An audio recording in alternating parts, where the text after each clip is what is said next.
All right, making this for posterity so I can remind myself what the heck I did here.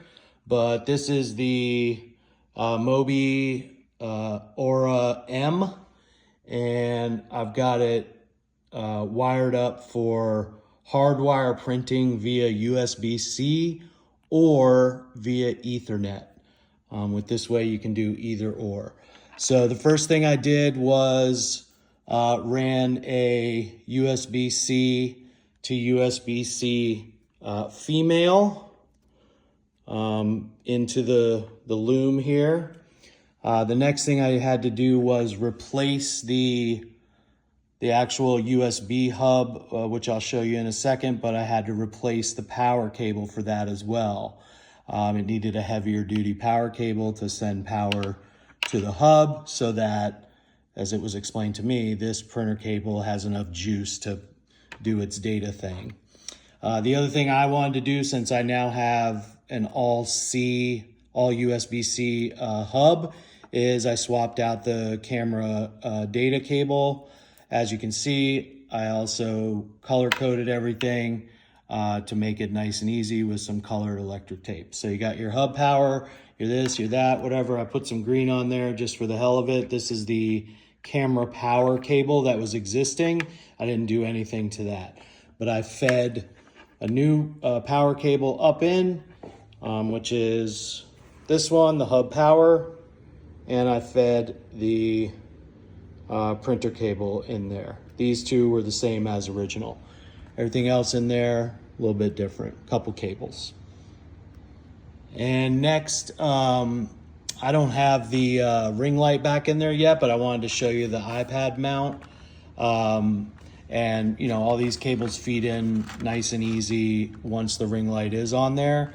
Hub power coming in through the top, printer cable to the bottom, and camera cable to the bottom as well. This is the PD port on this hub. This is a SATE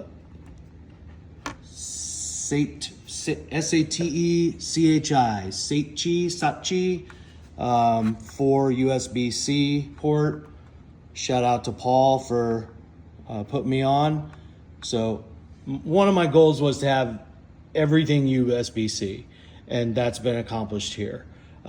Which USB-C cables, that took a little more figuring out, but I can shoot you a list if you're interested, whatever.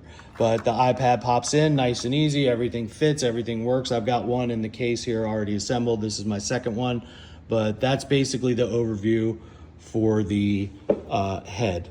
Works like a charm. Here's another quick look at with the ring light back on, screwed back on.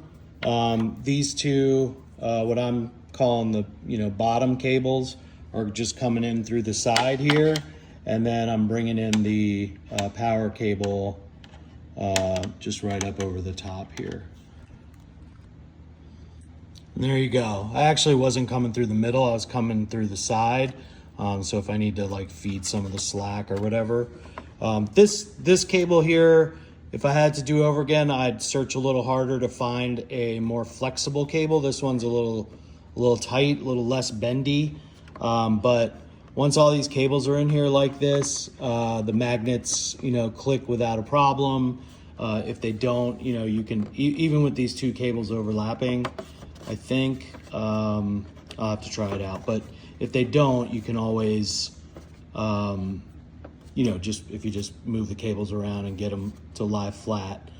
This thing I didn't end up needing because it would put more of these kind of less flexible cables like under stress. So I'm just bringing them in.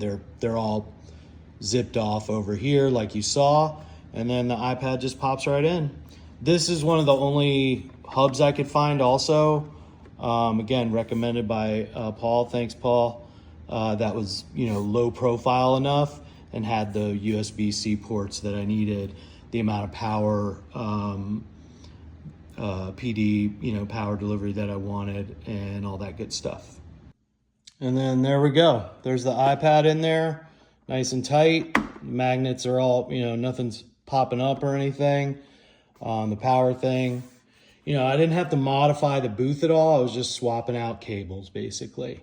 This is an 11-inch I like the 11 inches better. I'm using the new Air M4, which, I think is every bit as good as any of the pros and saves you a significant amount of money. I've been using Generation 3 Airs for like 4 or 5 years, and they work fast, and they do the thing. So anyway, for what it's worth, I'm not sure. I'm assuming the setup would be the same if you had a 13 inch also, but similar anyway. But yeah, that's it. Hope it's helpful. And then the second thing I had to do, of course, was in the middle column where you have, I'll open this up maybe and show you, but basically I had to swap out the power brick in there to give more power to the up to the deal there, to the head. And then here's my male to female. So it goes coming down from the head, male to female, and then another male down here to female. And this is where I'll plug in my longer USB-C run that goes off to my print server. But it did require that I buy a new power brick. Wasn't too expensive. It was an Anchor. It's like 70 watts.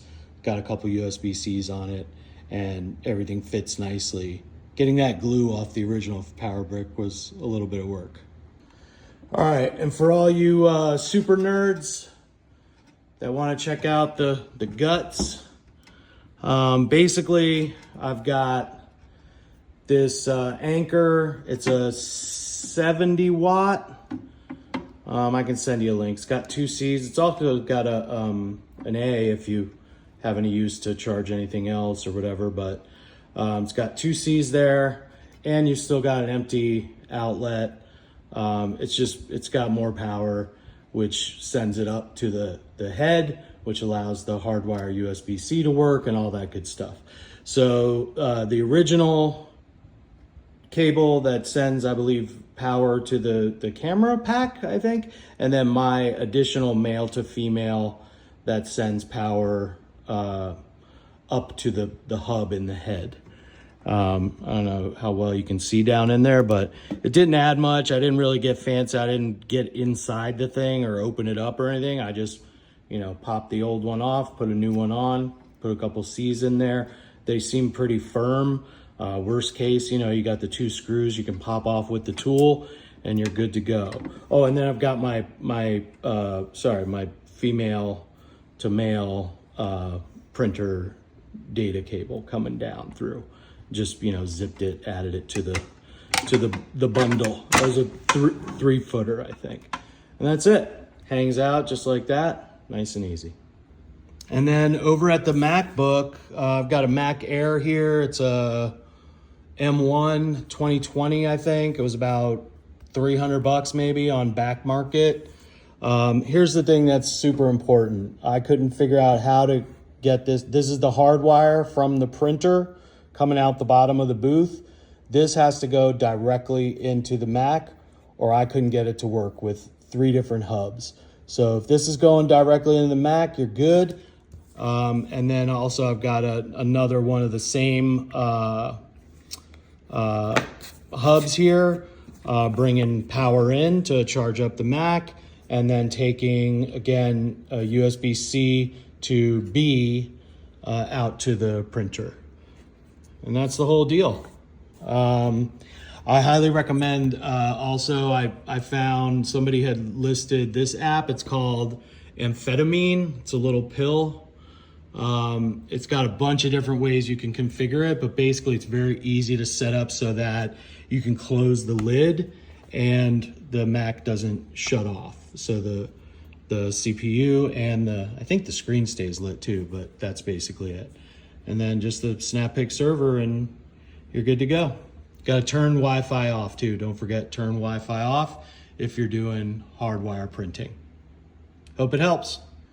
And then one more quick bit. What I was saying earlier is, since you have this female coming out the bottom, you've got USB-C all the way through, and this is at the where you're plugging in or whatever. Anyway, you can also take this Anchor Ethernet and plug it in right here, and it's got enough power and everything works fine. Take an Ethernet, run it to another one of these on the other end.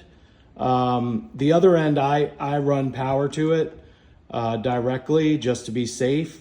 I haven't tried it without running power to it, but in my case, it's a Mac Air, but that works as well. Because USB-C, I couldn't find anything longer than like 15 feet, but you know, you could probably get a 100-foot Ethernet if you needed to.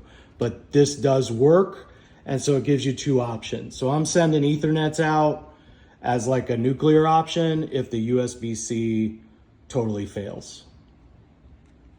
From here, of course. If it fails from up there, we're all screwed.